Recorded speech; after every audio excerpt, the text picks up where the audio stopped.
Friends, my name is Mani and welcome with our care. आज हम बात करेंगे रिलेटिव प्रोनोमेन की। इस वीडियो में हम बहुत सारे एग्जांपल्स के साथ रिलेटिव प्रोनोमेन सीखेंगे। और अगर आपको जर्मन क्लास से रिलेटेड कोई भी प्रॉब्लम है, आप हमारी टीम के साथ पढ़ सकते हैं।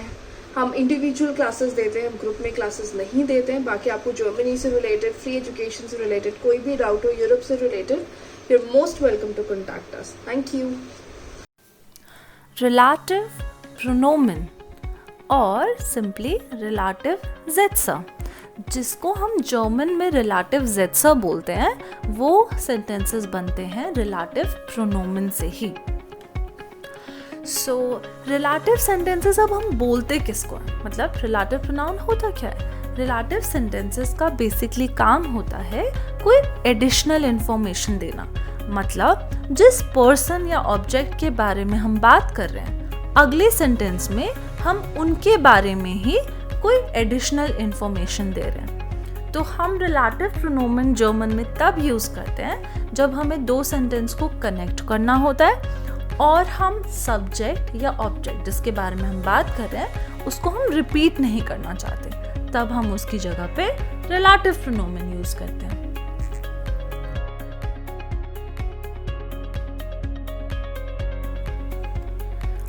ना जब भी हम रिलेटिव प्रोनोमेन को किसी सेंटेंस में यूज करते हैं तो कॉन्जुगेटेड वर्ब जो होता है, जो कि यूजुअली सेकंड पोजीशन पे आता है, वो हमेशा सेंटेंस के लास्ट पे चला जाता है। सो हमेशा रिलेटिव प्रोनाउन यूज करते वक्त हमें ध्यान रखना है कि वर्ब हमेशा लास्ट में जाएगा, मतलब हम उसको नेबनजात्स में यूज करेंगे जर्मन में। तो रिलेटिव प्रोनोमेन का एक ही रूल होता है, that means verb at the end. अब हम इसको और बेटर तरीके से समझते हैं कुछ एग्जाम्पल्स के साथ। तो हम पहले एग्जाम्पल्स देखेंगे, फिर हम देखेंगे कि रिलेटिव प्रोनोमेन वहाँ पे यूज़ कैसे हुआ, क्या केस लगा है, क्या जेंडर लगा है, कैसे यूज़ हुआ है। Now first example, das ist mein Vater। Okay, this is my father, ये मेरे पिताजी हैं। Mein Vater ist sehr alt, मेरे पिताजी बूढ़े हैं। और my father is very old। तो अब मैं इन दोनों सेंटेंसेस को ज्वाइन करना चाहती हूँ, तो मैं क्या बोल सकती हूँ कि ये मेरे पिताजी हैं जो बहुत बूढ़े हैं। तो मैं बोल सकती हूँ This is my father who is very old। Das ist mein Vater, der sehr alt ist। So आप देख सकते हैं वर्ब पोजीशन ist चला गया है एंड पे और हमने there यूज किया है, क्योंकि फादर मेल है और हम फादर के बारे में ही बात कर रहे हैं, तो वही सब्जेक्ट है, तो वो नॉमिनेटिव केस में है। अब एक और एग्जाम्पल देखते हैं। Die Frau ist Maria, the lady is Maria, मतलब ये औरत मारिया है। Sie ist meine Freundin, she is my friend, मतलब ये मेरी फ्रेंड है। अब हम ज्वाइन कर सकते हैं इनको। Die Frau ist Maria, die meine Freundin ist, the lady is Maria, who is my friend, मतलब ये औरत मारिया है जो कि मेरी फ्रेंड है। अब मैं फ्रेंड के बारे में ही बात कर रही हूँ और मैं उसी से रिलेट कर रही हूँ, तो क्योंकि मैं उनके बारे में बात कर रही हूँ वो हो जाएगा subject nominative case. And Maria girl है तो हमने फीमेल केस यूज किया। एंड वर्ब आपका एंड में है, मतलब इस्ट। अब हम देखते हैं कि हमने ये रूल्स अप्लाई कैसे किए। अगर आप लोगों ने केस सिस्टम नहीं पढ़ा है अभी तक A1 लेवल का, तो प्लीज़ आप अच्छे से हमारी केस सिस्टम वाली वीडियो गो थ्रू करें। बिल्कुल जब आप उससे थरो हो जाएंगे तो ये रिलेटिव प्रोनोमेन वाला टॉपिक आपके लिए बहुत इजी हो जाएगा, क्योंकि जैसे कि आप देख सकते हैं रिलेटिव प्रोनोमेन में जो टेबल हमने यूज़ किया है वो बिल्कुल आपका ऑलमोस्ट पूरा का पूरा मैच करता है केस सिस्टम से। तो क्या होता है, जैसे हम केस सिस्टम में जेंडर अप्लाई करते थे, केसेस अप्लाई करते थे, वैसे ही जेंडर और केसेस हम रिलेटिव प्रोनोमेन में अप्लाई करते हैं। तो अगर आप देखेंगे तो नॉमिनेटिव, एक्यूजेटिव और डाटिव केस में सारा का सारा टेबल कंप्लीटली सेम है, सिर्फ प्लूरल केस में डाटिव चेंज हुआ है, जो कि देन प्लस एक एक्स्ट्रा एन होता था, अब वो बन गया देनन। एंड गेनेटिव आर्टिकल्स चेंज हुआ है, देस की जगह पे वो हो गया है देसन, तो हम मास्कुलिन न्यूट्रल में देसन यूज करेंगे और फेमिनिन प्लूरल में देरन यूज करेंगे। बाकी पूरा का पूरा टेबल बिल्कुल सेम है, आपको एज इट इज इसको लर्न करना है बिल्कुल थॉरली बाय हार्ट। अब हम देखते हैं कुछ एग्जांपल्स नॉमिनेटिव केस में, जिससे कि आपको क्लियर हो जाएगा कि हमने कैसे केस और जेंडर अप्लाई किया। Mein Mann ist sehr intelligent, der auch ein Arzt ist. मेरे हस्बैंड जो कि बहुत इंटेलिजेंट है, वो एक डॉक्टर है। तो अब यहाँ पे मैं बात कर रही हूँ अपने हस्बैंड के बारे में, एंड डॉक्टर कौन है? हस्बैंड ही है। तो क्योंकि हम सिर्फ उनके बारे में ही बात कर रहे हैं, तो सब्जेक्ट हो गया नॉमिनेटिव केस में और वर्ब चला गया एंड में। And husband is male person, वो एक मेल पर्सन है, तो इसलिए हमने मास्कुलिन वाला आर्टिकल यूज किया है देयर। हम एक और एग्जांपल देखते हैं। Ich kaufe ein Buch, das sehr teuer ist. I buy a book which is very expensive. मैं एक किताब खरीदती हूँ जो कि बहुत महंगी है। तो अब यहाँ पे मैं दूसरे सेंटेंस में बात कर रही हूँ किताब के बारे में जो कि बहुत महंगी है, तो मैं किताब को ही डिस्क्राइब कर रही हूँ, तो वो सब्जेक्ट हो जाएगा और वो नॉमिनेटिव केस में रहेगा। वर्ब चला गया एंड में, इस्त। कुछ और एग्जाम्पल्स देखते हैं हम नॉमिनेटिव केस के। Die Frau ist sehr intelligent, die auch sehr schön ist. The woman is very intelligent who is also very beautiful. ये औरत बहुत अक्लमंद या फिर इंटेलिजेंट है, जो कि बहुत खूबसूरत भी है। तो हम औरत के बारे में बात करें तो हम फीमेल केस यूज करेंगे nominative. Next example, Ich kenne viele Leute, die uns helfen können.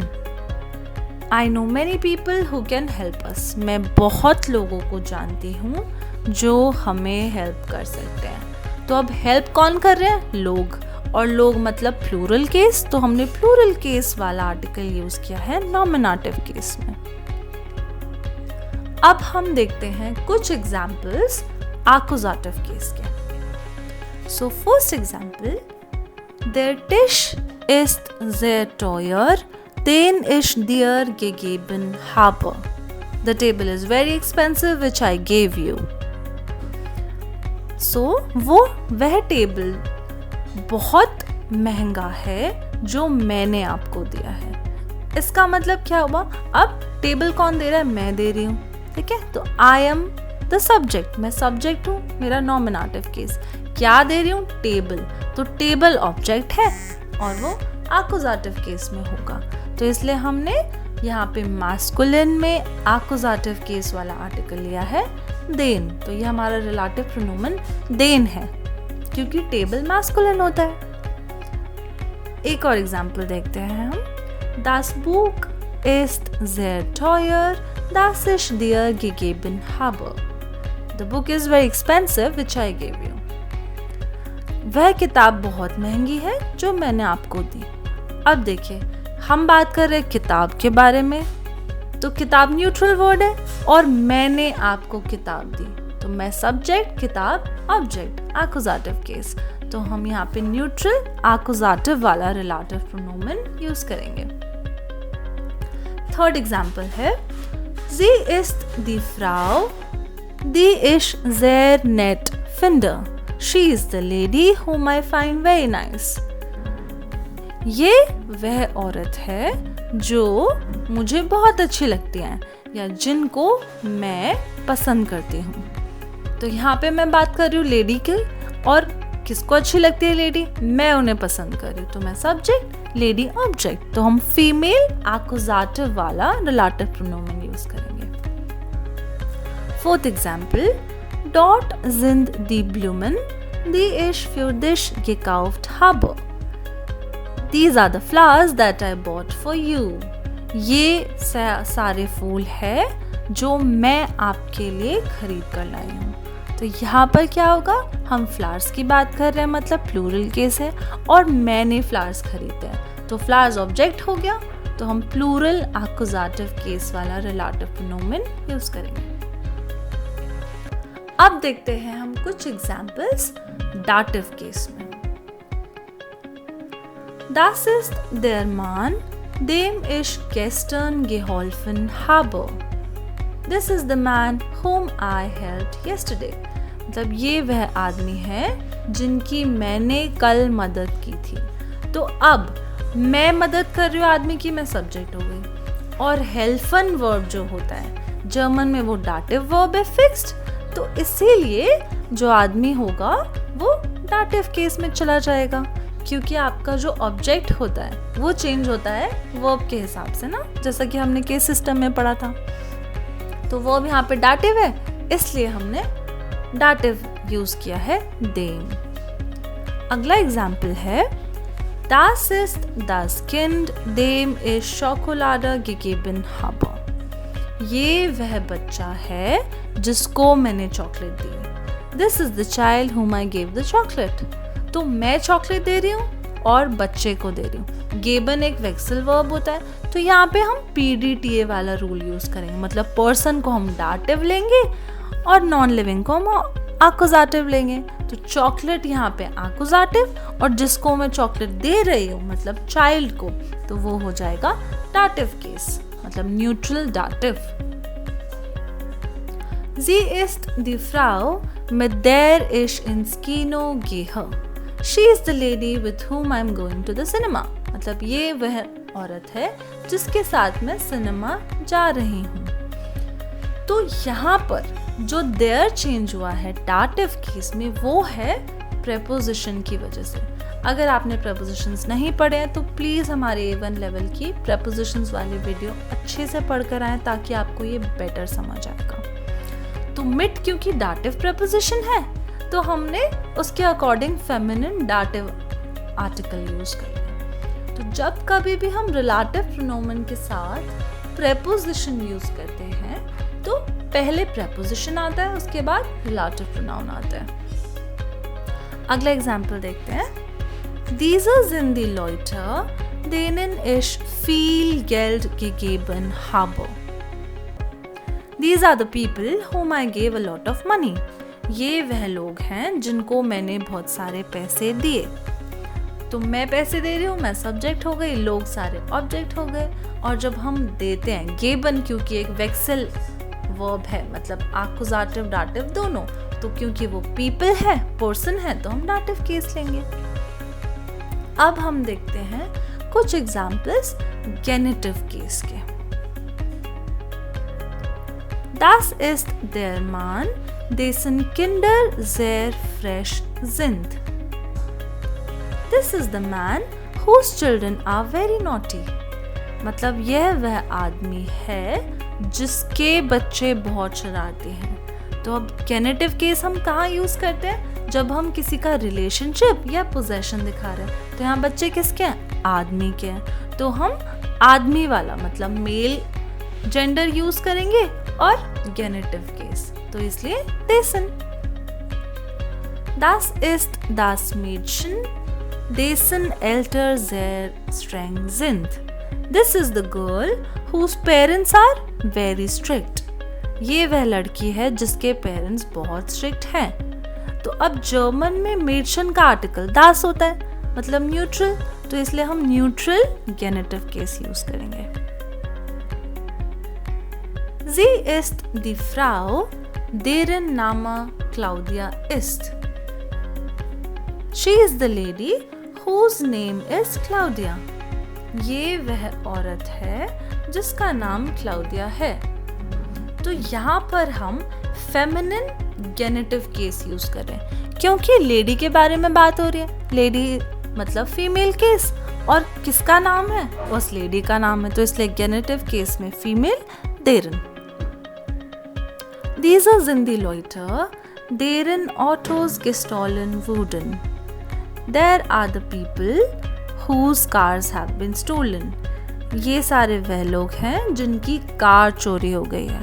तो किनकी कार, लोगों की कार, इसलिए प्लूरल एंड गेनेटिव केस।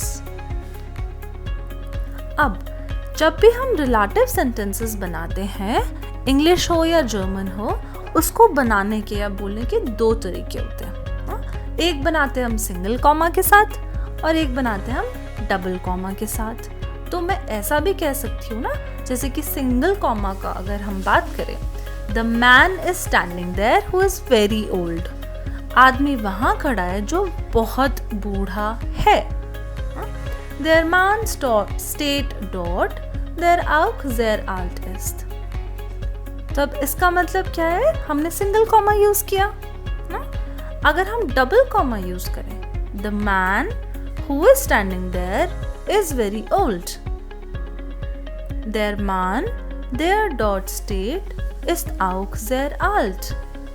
वह आदमी जो वहां खड़ा है वो बहुत बूढ़ा है। तो अब यहाँ पे आप देख सकते हो हमने डबल कॉमा यूज किया है, मतलब वह आदमी कॉमा जो बूढ़ा है कॉमा वो वहां खड़ा है। तो यहाँ पे हमने डबल कॉमा यूज किया। तो दोनों तरीकों से हम सेंटेंस बना सकते हैं, वो आपकी मर्जी होती है कि आप कैसे सेंटेंस बनाना चाहते हैं। इस सेंटेंस को जर्मन में हम जनरली eingeschobener Satz बोलते हैं।